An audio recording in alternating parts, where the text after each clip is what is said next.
Let's take a look at chemical equations and how we balance them. So to show what's happening in a chemical reaction, so for example, when you add methane and oxygen together, we get carbon dioxide and water.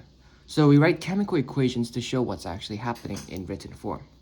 For example, like I just said, we could have methane and oxygen reacting together. And rather than the equal sign in chemistry, we use the arrow sign. And by the way, don't do double arrows like this. It's just single arrow. So methane plus oxygen reacts to make carbon dioxide and water. So carbon dioxide plus water is the result. So we call these the products. So everything on the right side of the arrow are the products, and everything on the left side of the arrow, what do you think? Products. So what makes the products? It's the reactants. So in this case, we have the reactants methane plus oxygen reacting. So this shows that reactants react. This arrow shows that reactants on the left side of the arrow react completely, so fully, completely to form products. So it's the reactants. So these are like the ingredients, and these are the products, the output. So the reactants react completely to form the products. The methane and oxygen react together completely to form the products of carbon dioxide plus water. But rather than spending a lot of time and energy writing full-out words like this for methane, oxygen, carbon dioxide, and water, we like to use something called symbol equations. So this is a word equation because it's using words.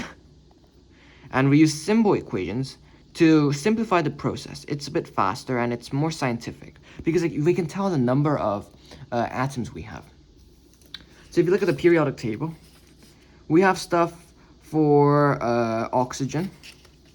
Oxygen is O here. Methane is carbon and hydrogen. So it's made up of carbon and hydrogen atoms. So it's a compound. And we also have carbon dioxide. So carbon and dioxide, so oxygen over here, it's also a compound. And we have water, hydrogen and oxygen. That's also a compound. So from looking at the periodic table, which is provided to you on your GCSE exams, you can find out what methane would be because you just look for carbon and hydrogen.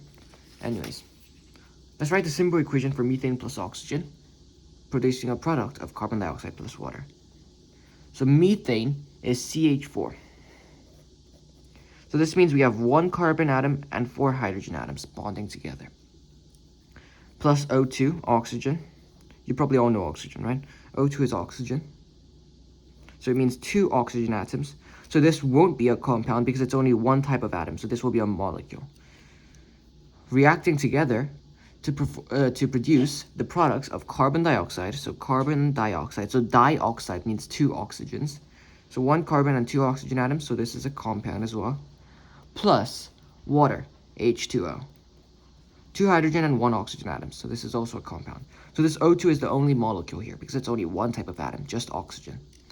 So this is the symbol equation for this word equation. Methane, CH4, plus oxygen, O2. Carbon dioxide, CO2, plus water, H2O. But we have an issue. This, in its current state, this is currently wrong. Do you know why it's wrong? Now, it should theoretically be all correct, right? Because we just converted methane into symbol form, oxygen to symbol form, carbon dioxide to symbol form, and water to symbol form. If you Google this on Google, like carbon dioxide as a symbol equation, you will get CO2, and likewise for all the other different word equations. However, we made an issue. Although each of these individual conversions are correct, the number of atoms don't match. So if you look here, we have 4 hydrogen atoms reacting to make 2 hydrogen atoms. So somehow 2 hydrogen atoms just completely disappeared. Likewise, we have 2 oxygen atoms reacting to make 3 oxygen atoms. So what this is saying is that we just created a new oxygen atom out of nothing. At least the carbon is the same, right? We have 1 carbon for 1 carbon. So we have a different number of hydrogens and a different number of oxygens on either side of the equation. So what we need to do now is we need to balance them. So this is called balancing equations. So balancing equations is when you get the same number of atoms on each side of the equation. So same number of hydrogens, same number of oxygens, same number of carbons, and so on. So let's take a look at how we would balance this. Let me get a different colored pen over here. Okay. So I find it useful to write out the number of stuff we have. So currently we have 1 carbon on the left, 4 hydrogens, I'll just simplify it to H, 2 oxygens, 1 carbon, 3 oxygens, and 2 hydrogens, right? So the issue is we have a different number of hydrogens and a different number of oxygens. But we do not need to change the number of carbons because they're equal. So how would we balance it? There are 2 rules to balancing equations. If you know these 2 rules, you'll be able to balance any equation. Rule number 1 is you can't change the little numbers. So you can't change little numbers. So what do I mean by little numbers? I mean these numbers. We cannot change the small numbers. Because this number, the tiny numbers, they change the type of substance. So this O2 means we have 1 oxygen atom. This O2 also means we have 2 oxygen atoms. CH4 means we have 4 hydrogen atoms. If we change the number of hydrogens or the number of oxygens, it completely changes the type of substance it is. So we cannot change the little numbers. But the second rule is that we can change the big numbers. The big numbers. So for this, it means we can't change the O2, like here, into an O3. But we can change the big numbers. So that means we can change the O2 into 2 O2. This means that we have 2 oxygen atoms changed to 3 oxygen atoms, right? This means we have 2 oxygen atoms changed to 2 sets of these 2 oxygen atoms. So it's like we have 2 of these oxygen atoms. So it's different to this. So we can change the big numbers that come in front. Another thing is we can't write a big number like so. When this is CH4 combined together, right? So we can only write it at the front of the equation, like so. We can't write it like in between here. We have to write it at the front. Not here, we have to write it at the front. So this could be anything. We could write 6H2O, 8H2O, anything. All right, I'm gonna flip to the next page and hopefully let's balance this equation. So CH4 plus O2, the reactants form CO2 plus H2O, the products. The reactants and the products. They react fully, so the reactants react completely to form the products over here. And the O2 is the only molecule because it's only one type of atom. All the rest are compounds because they at least contain 2 different types of atoms. All right, let's take a look at how we balance this. So as aforementioned, we have 2 oxygens and 2 oxygens, plus another oxygen. So I'm just going to write this here again. 3 oxygens. I'm going to write oxy because it might look at 30. H2, 2 hydrogens, and 1 carbon. We have 2 oxygens, 4 hydrogens, and 1 carbons. So I'll write in pink the specific ones we have to change. 2 hydrogens to 4 hydrogens, that's an issue. And 2 oxygens to 3 oxygens, that's an issue. But the number of carbons can stay the same because they're equal. So how would we balance this? Well, we're going to look at the left side of the equation and the right side of the equation. We need to increase the number of oxygens to 3, and we need to increase the number of we need to decrease the number of hydrogens. So it's going to be difficult to decrease the number of hydrogens, right? So part of balancing equations is just trial and error. To increase the number of hydrogens to 4, it's probably going to be easier, right? Because we can just leave the carbons. We don't want to mess with the carbons. If we mess with the carbons here, we have to mess with them again here, which is going to be harder, right? So I think doubling the number of hydrogens on the right side of the equation to 2H2O. So that should mean we have 4 hydrogens, right? 4 hydrogens. And we now have 2 oxygens plus 2 oxygens giving us 4 oxygens. Because the way these equations work is that the number at the front multiplies with everything behind. So this 2 multiplies with the H2 and the O. So imagine this O is just O1. It's kind of like equations in maths. It's like algebra. So this 2 multiplies with everything behind. So this 2 multiplies with the H2 to make 2 times 2, giving us 4 hydrogens. 2 multiplies with the O1. We don't write the O1, but imagine it's there. 2 times 1 gives us 2. So 2 plus 2 is going to give us 4 oxygens, and the carbon stays the same, right? So now we have the hydrogens balanced, but we have a different number of oxygens. We have 4 oxygens here and 2 oxygens here.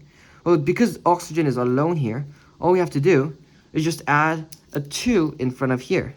Because this 2 will multiply with this, giving us 4 oxygens. So now we have 1 carbon, 4 hydrogens, 2 times 2 is 4, plus, 4 hydrogens, and 4 oxygens, and 4 oxygens. 2 times 1 is 2, plus 2 here is 4 oxygens. So this equation is completely balanced. So the balanced equation of this will be CH4 plus 2O2 plus CO2 plus 2H2O. Now, one thing I forgot to mention is that the numbers must be a whole.